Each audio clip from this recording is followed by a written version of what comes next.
Hello and welcome back to the channel, welcome back to another video. This one is my team selection for game week 30. So we'll have a look at how I'm lined up for game week 30, my thoughts on transfers, when I'm thinking about wildcarding, but before all that, let's have a quick review of my game week 29 now. It was a pretty bad one, so I took a -4.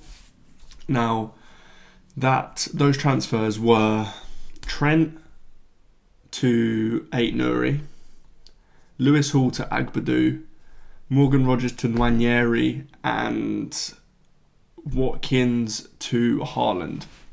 I had a couple of routes, and I went down the route of getting in Haaland without selling Salah or Isaac or Palmer and going down this really basic route.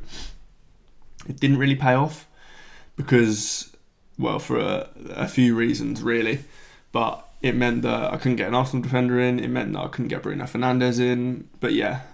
Anyway, let's throw 36 points -4 though, because I took a -4 for that, so 32 points. And that meant that I went from 12k to 27k, so a pretty rough one. But yeah, Verbruggen with 0 points. I wasn't expecting any points from him this week. To be honest, he was playing against Man City, so my expectations were pretty low. Castan, my expectations were also pretty low for, as he was playing Tottenham. Really welcomed a clean sheet from him though. Wasn't expecting many points from him, and he's rocked up with a nice clean sheet. Mikalenko with 2 points. I wasn't expecting loads from him, but not ideal, the 2 points. These two Wolves defenders, I was hoping for a clean sheet against Southampton. Unfortunately didn't get it. They conceded 1 goal annoyingly. But yeah, I don't really mind that I made that move because I've still got them for this week against West Ham. So not a horrific kind of transfer or decision. The reason I went for Wolves players over other cheap defenders as well is because they had the best fixture in game week 29. When I was looking at these players, I knew that I needed a player definitely for game week 29 and potentially for game week 30, because I knew that I'd either be wildcarding in game week 30 or game week 31. Now I still haven't made that decision yet, but I kind of made sure that the players that I bought, their better fixture was in game week 29, because then if I wildcard in game week 30, then I'm not losing out on that game, if that makes sense. So that's why I went with Agbadu and 8 Nuri over a couple of other options that I could have gone for. But yeah, none of the other players actually kind of got any points anyway. It was players like Nico Williams who didn't really do too much. I can't remember who the other players were, but cheap, very cheap defenders who, yeah, like I say, none of them really did much anyway. But yeah, those both got 2 points. And Mbeumo with 6 points. That game was disappointing for most people, I'd say, I guess. People that had Wissa obviously did well. Mbeumo obviously got 6 points, so not too bad. People that had these Bournemouth guys, Semenyo with 1 point. Every week he seems to just rock up, play really well, not get a goal or assist, and then pick up a yellow card and walk away with 1 point. Very frustrating. Nwaneri was a player I bought in. I really did think he'd start this game. Now, I wasn't sure that he'd start game week 30 at all, but I really did think that he would start in game week 29. Annoyingly, he didn't, but he did come on, which it got me 1 point. In the grand scheme of things, that 1 point was probably quite decent, to be honest. But yeah, frustrating that he didn't start. Cole Palmer, again, not sure what's going on with him. I'm definitely going to wait for more information before I do anything on wildcard, because I need to know information on Palmer for sure. I need to know information on Haaland now, who we'll get to. But yeah, I'm not really sure what happened with Palmer. Beto, I was expecting something from, to be honest. I thought it was a really good week to have him against West Ham, but he's only got 2 points. And then Haaland captain with 7 points, which didn't end badly in the end, but the likes of Bruno Fernandes just outscored him, obviously, which is slightly annoying. And Haaland now might be injured, as he did come off with an injury in the FA Cup game. So yeah, lots to think about. But yeah, that's how I got on in game week 29. A pretty rough week.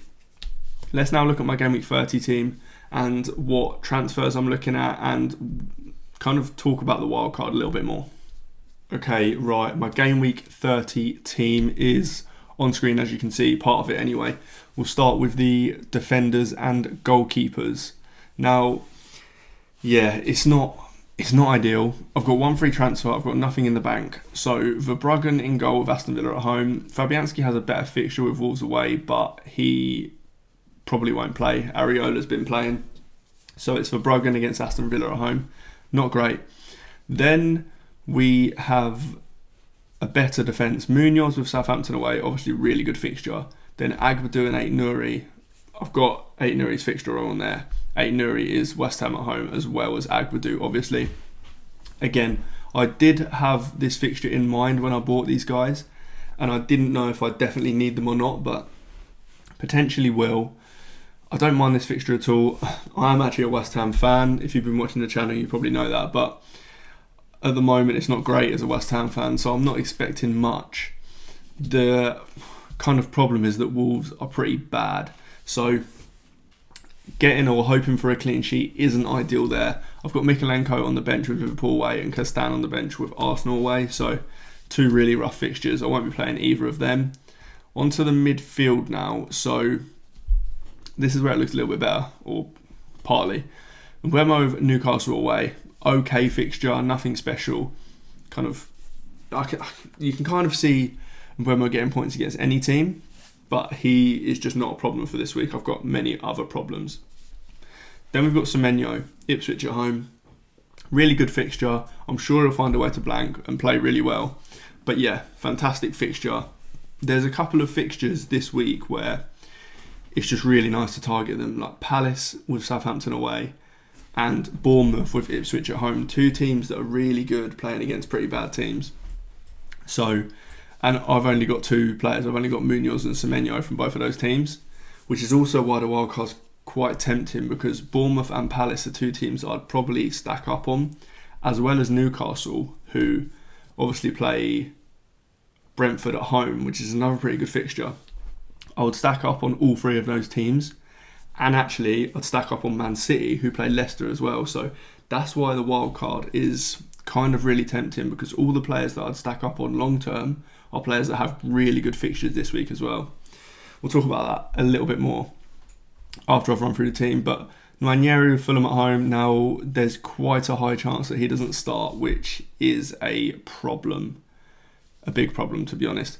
I was hoping that I could just kind of get away with him for Gameweek 29 and then hopefully Gameweek 30, because I maybe would need him, to be honest. It's him or it's the striker that's going to be first on my bench, which is Beto. So, and as you can see from Mikalenko's fixture, Beto has Liverpool away.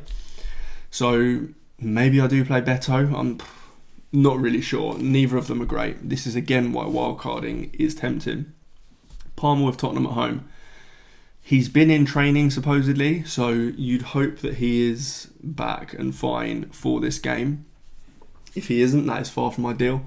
But again, that would be another reason to wildcard. That's why I'm kind of waiting for more information. I don't know whether I'm going to wildcard or not yet, because I need more information on Palmer. I need more information on Haaland. But yeah, if he's fine, great. Salah with Everton at home. I'm glad I kept him, because if I didn't have him, this would be an even bigger problem.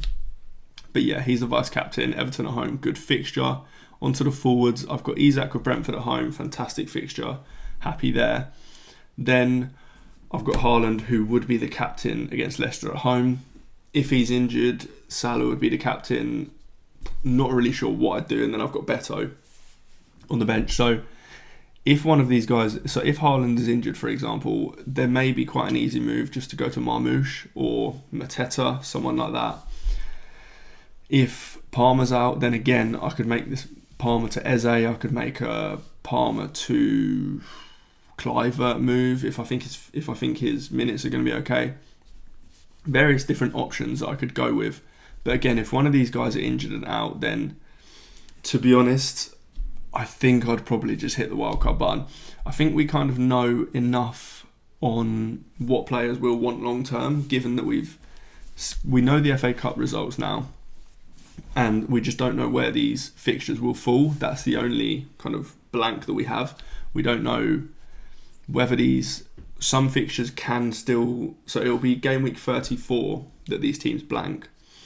Some fixtures can still slot into game week 34, so there'd be no doubles and no blanks for these teams, whereas some can't.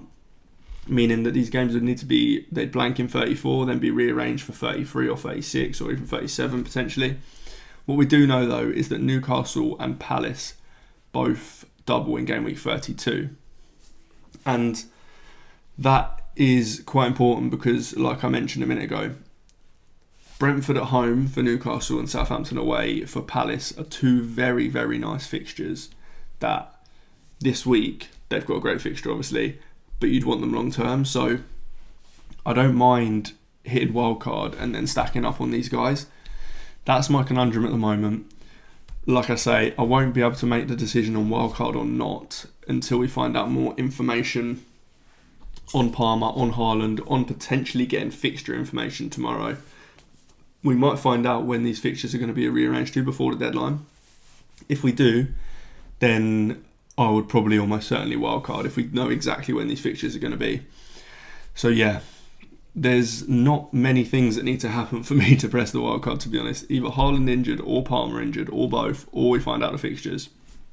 That's kind of where we're at. If we know that Palmer and Haaland are both fit and they're both going to play, then I probably wouldn't wildcard.